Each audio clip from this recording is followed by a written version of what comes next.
তারাবিতে 4 রাকাত শেষে একটি দোয়া পড়া হয় এবং মোনাজাতে একটি দোয়া পড়া হয়। এই দুটি দোয়া কতটুকু সহি দোয়া করে জানাবেন?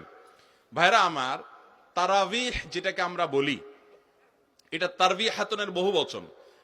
এই শব্দটি মূলত, এই সালাতটিকে মূলত তারাবি বলা হয় এই জন্য যে তারাবিহ এর মানে হলো যেটা আরাম করে করে পড়া হয়। যেটা কি করে করে পড়া হয় ভাই? আরাম করে করে পড়া হয়। 4 রাকাত পর পর যে আমরা বসে থাকি, এই বসাটাও এটা এই জন্য যাতে একটু রেস্ট হয়। এটা কোনো আবশ্যক না, না বসলেও কোনো অসুবিধা নেই। তো এই যে 4 রাকাত পর পর দোয়া আমরা পড়ি সুবহানাজিল মুলকে ওয়াল মালাকুতে, এবং শেষ পর্যন্ত পুরা দোয়া আমার জানাও নাই আসলে।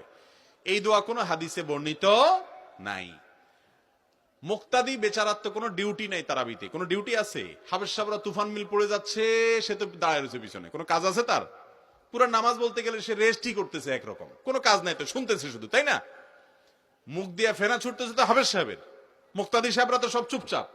সালাম ফেরানোর পর 4 রাকাত পরে সালামটা ফিরাইতে না ফিরাইতে সবাই মিলে তালে তালে সুবহানাজিল মুলকে দিলেন টান। তো এতক্ষণ তো বেচারা রেস্টই ছিল, এখন না বরং কষ্ট হইলো, ঠিক না ভাই? ঠিক। তাহলে এই বসাটা যে রেস্টের জন্য, রেস্ট হলো কোত্থেকে? আর খোলাসা কথা হলো, 4 রাকাত পরে যে দোয়া পড়ি আমরা, এই দোয়া কোনো হাদিসে বর্ণিত বা এই টাইমে পড়ার জন্য কোনো নির্দেশিত বিষয় নয়।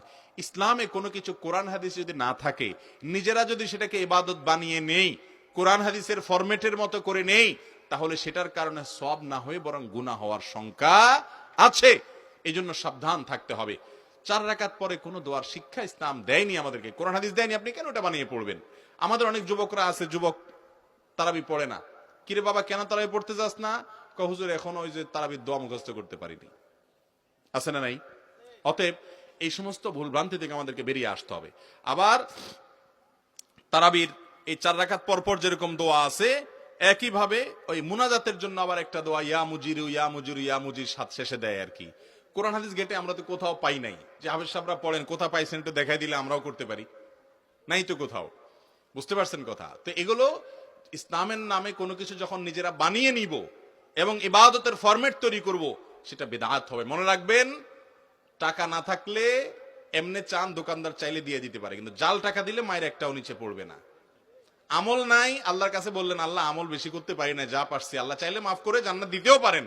কিন্তু নকল আমল করছেন, ইসলামের নামে ভেজাল জিনিস নিয়ে গেছেন, খবর আছে, বেদাত করলে জাহান্নাম ঠিকানা।